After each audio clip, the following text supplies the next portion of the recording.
Hi guys! So for today's vlog, on the way kami ni G-Style sa Westin Yokohama dahil meron kaming reservation sa Iron Bay. So tara guys, biyahe na tayo. So ayan, nandito na kami sa highway. Ayan, tara.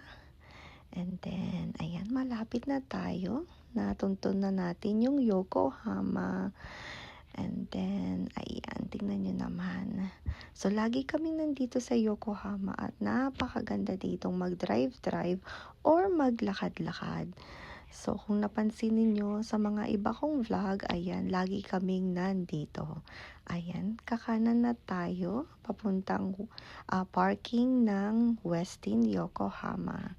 Dahil nung last time guys, I think yung Valentine's Day yon, hindi kami nakapag-reserve sa Iron Bay dito sa Westin. Pero nakapag-overnight naman kami.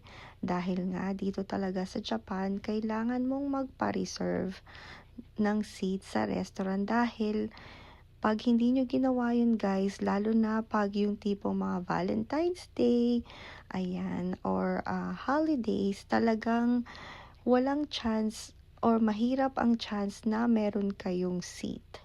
So, ayan, kaya talagang nire-recommend ko guys na magpa-reserve kayo ahead of time. Ayan. So, madali lang namang magpa-cancel ng reservation. At least one day before. Walang problema yun guys. Basta magpapa-cancel kayo. Ayan. So, ayan o guys. So, merong Tesla dito na I think dito nag-charge yung mga Tesla. So, nandito na tayo sa likod ng Westin para makapag-park. So, ganun pala dito guys. Ayan. So, kung sa restaurant lang kayo pupunta or may reservation kayo, hindi nyo na kailangan mag-park sa pay parking. Dahil pang overnight lang pala yung times na naka-attach dito sa hotel. So, ayan. Nandito na tayo sa The Westin. So, hanapin na natin yung Iron Bay dahil hindi namin matandaan kung nasaan, kung anong floor. Ayan. At dahil nga nung nakapag-stay kami dito, syempre may room key kami kaya madaling mag-in and out. Pero dahil nga sa restaurant lang tayo, ayan, dito tayo dadaan. May escalator dyan and then sabi nga namin, pwede naman pala dun sa first floor dumaan kahit walang room key. Ayan, pero okay lang naman. At least na-explore natin kahit papaano. And then, mag-elevator tayo sa front desk dahil nandoon yung Iron Bay. So, ayan, tingnan nyo na. Nakalimutan ko kung anong floor ito. 19th floor ata. Parang ganun ata yun. So, ayan. Nandito na tayo sa loob ng Iron Bay. At ito guys, ang maganda sa kanila. May pa-welcome drink. Ayan. So, pipili tayo ng drink dyan. And then, kahit na may price, sinabi sa amin, basta may reservation sa restaurant, ayan, may tig-isa kaming free drink ni G-Style. Ayan, yung pa-welcome nila. Ito guys, ang ganda, diba, ng harap ng restaurant. Ang lakas makasosyal. So, ayan, antayin lang natin bumalik dahil sabi sa amin, nire-ready lang yung table namin dahil yung welcome drink naman ay pwede mong dalhin doon sa table mo. So, ayan. Video muna tayo guys. And finally, ito yung in-order ko. Ayan, ang ganda diba?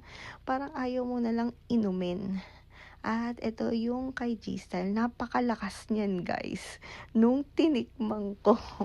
So, ayan. So, tara guys, kampay na. So, ayan si G-Style. Oh, syempre, hindi pwedeng hindi rin siya magvi-video. At magpi-picture. Ayan, tinitigman ko na yung drink ko. So, nakalimutan ko guys kung anong pangalan nito. So, ayan. Kayo na lang mag-adjust guys.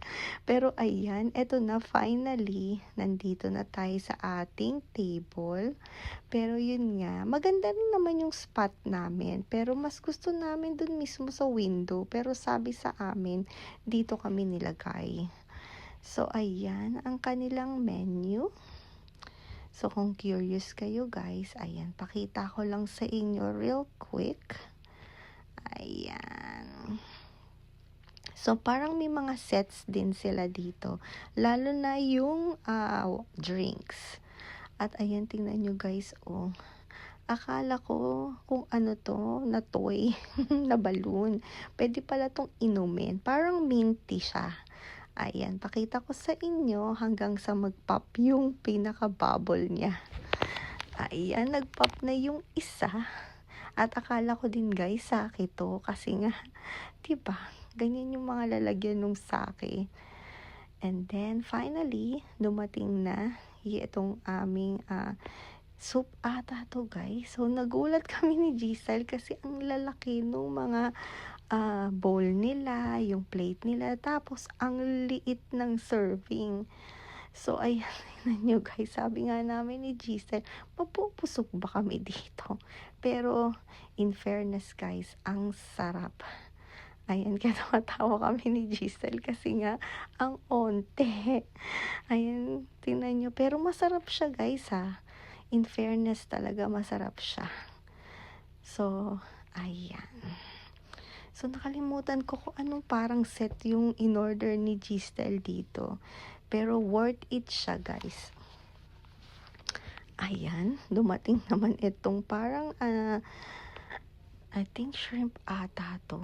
Ayan. And then yung bread, in fairness guys, yung bread, ang laki. Ayan. And then tatanungin din naman kayo guys kung may allergy kayo.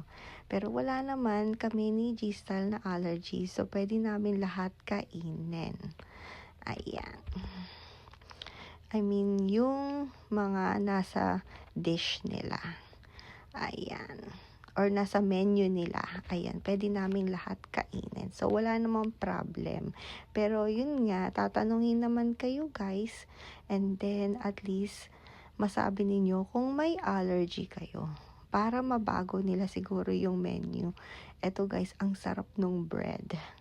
Talagang na-amaze din ako dito sa bread. Ayan, nilagyan ko ng butter para mas masarap. Ayan. So, syempre, ayan, nagpipicture si G-Style at nagpi-video din siya. O, diba? O, diba guys? Halatang gutom na. So, ayan. And then, kakainin din naman natin ito, guys. Ayan. So, and then, maya-maya, dadating na rin siguro yung mga iba pa naming, or yung mga ibang food na nasa set. Ayan. Bali, yung drinks, yun lang yung naalala ko, guys. Kasi nga, diba, si G-Style lang naman talaga yung umu-order ng aming food. And then, sasabihin ko lang sa kanya kung meron pa akong gusto. Dahil alam ni G-Style kung ano yung masarap orderin. So, ayan. And then, dumating na rin tong parang fish. Ayan na may kasamang sauce. Ayan. Bali yung drinks na in-order namin guys, parang ano rin siya, parang tig set of 4 kami. Yung parang tinatawag nilang parang matching dun sa kinakain mo. Kunwari, kung red wine para sa meat, and then yung white wine para sa mga ganyan, mga seafood, ganyan. So, ayan, tingnan nyo, diba? Ang sarap. Kala mo talaga, hindi ka mabubusog dito. Ayan. Dahil nga, ang liliit ng portion. Pero wag ka guys, ang bigat sa tiyan ng mga yan. So, tawa kami ng tawa ni Giselle kasi nga, ang liit ng portion. So, ayan. Pero yun nga, pero nag-e-enjoy naman kami guys kasi nga, first time din namin dito sa Iron Bay at yung lugar talaga na ang lakas makasosyal and then cozy siya. So, ayan, tawa ng tawa si G-Style. Naglolokohan kami. And then, eto pa. Ayan, tingnan nyo, diba? Ang laki talaga ng mga bowl nila and then yung plate. Kung sa personal guys, hindi lang masyadong halata dito sa video. Pero tingnan nyo, ang laki. Tapos ang konti ng serving.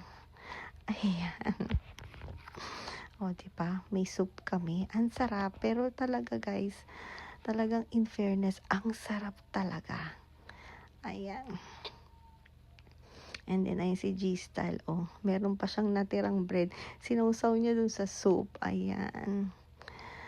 So, So, ayan. Tingnan nyo naman. Diba? Nag-i-enjoy kaming dalawa. Kaya natatawa na lang kami kasi nga first time din namin makakain sa ganito na ang lalaki ng mga plato at mga bowl. Tapos ang konti nung nasa loob. Pero mabigat sa tiyan. O, diba? Ang galing ng naka-idea nito, guys. And then, ayan na. Ito pa yung isa. Akala nyo, guys, malaki yung itlog. Hindi. Kasi laki lang yan ng quail egg. Ayan. And then, ayan. Kinain ko muna yung quail egg. I think quail egg yan, guys. Kasi ang liit eh. Or baby egg. So, ayan. Pero masarap siya. Parang fish din ata to na ano bang tawag niya nung nasa ibabaw? 'Di ba mahal yung nasa top niya, yung Cavalier ba yan? Ano, yun ba yung tawag doon? So, ayan. Kaya sabi ko kay G-Style, masarap siya. Ayan nga, nagustuhan talaga namin dito. Sobrang masarap yung pagkain nila. Kahit na ang lalaki nung plato and then maliliit lang yung pagkain. Or dahil ba kasi kaya mukhang lalong lumiit dahil ang lalaki ng plato and then ng bowl. Ganun ba yun? Pero yun nga, ang galing ng idea nila. And then, ito pang isa. Ayan. Ang laki ng bowl talaga. Ayan, medyo dumidilim na guys. Kaya, ganyan. Hindi rin naman kami pwedeng maglagay ng ilaw dahil nga baka makaistorbo din kami sa mga ibang kumakain. So, ganyan na lang natin. Total, kita nyo din naman kami. So, ayan. O, diba? Tingnan nyo si Giselle. Seryosong-seryoso sa nung kinakain niya. Talagang ninanamnam niya yung pagkain. Ayan. At napaka-friendly nila dito, guys. Ayan. So, tingnan nyo, diba? Ako din, diba? Talagang, ayan. Talagang, feel kong kumain. Pero masarap. Yun nga. Talagang nagustuhan namin. At eto na guys. Meron silang sarili nilang steak knife. Ayan. Tingnan nyo nakalagay. Iron Bay. Ayan. So, sinabihan kami na mag-ingat dahil nga very sharp talaga yung steak knife nila na ipapagamit sa amin. At ito yung steak na in-order ni G-Style. Bali, magkaiba siya para matikman namin pareho. Ayan, kaya tinan mo, kinuha ni G-Style yung, and then bibigyan niya ako nung sa kanya. Dahil nga, ito yung talagang sasabihin ko na medyo malaki yung portion. Ayan, pero yun nga, yung steak niya guys, napaka-juicy. I think ang sinabi namin ay medium well. Ayan. Dahil ayaw din naman namin yung masyadong maluto yung steak and then dry na siya. Ayan. And then ito naman yung dessert. Ayan. Tingnan yung bowl, diba?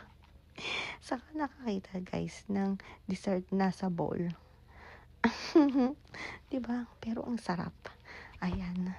Pero yung napili naming drink dito guys, ay nako, talagang perfect na perfect dun sa dessert. Ayan. Nung time na to, talagang sobrang busog na kami ni G-Style. Hindi na namin akalain na mabubusog kami dahil nga pag tinignan nyo yung pagkain, talagang ang liit ng portion na hindi mo aakalain na mabubusog ka. Ayan. Kaya mo, dahan-dahan na lang kami kasi nga busog na. Ayan, pakita ko sa inyo yung mga glass ng wine na ininom namin. Yan, naubos namin yan guys. Ayan. Dahil nga ang sarap. Masarap yung napili namin. Ayan. May mga tira-tira pang iba pero ayan. At tinanong kami kung coffee or tea. Tea yung kinuha namin dahil nga sobrang busog. At ayan, kailangan maglakad-lakad. O, tingnan nyo guys yung front desk dito. O, ang ganda, diba? Sosyal na sosyal. And then, naglakad-lakad lang kami. Dahil tinanong ako ni Giselle kung gusto ko magtugon ng dessert. At sabi ko, ayoko na. Siguro nga dahil nga sobrang bloated na kami nung time na yan. Kaya wala na akong time mag-isip kung gusto ko ng dessert. Dahil nga, or mag-uwi ng iba pang dessert. Ayan. Diba? Ang ganda, diba? I think may vlog na ako dito. At kung nakita ninyo guys, ayan ang ganda. So, paano guys? Bababa na kami. At para makapaglakad-lakad, at para bumaba na rin yung kinain namin. So, ayan na. So, susundan ko lang si G-Style.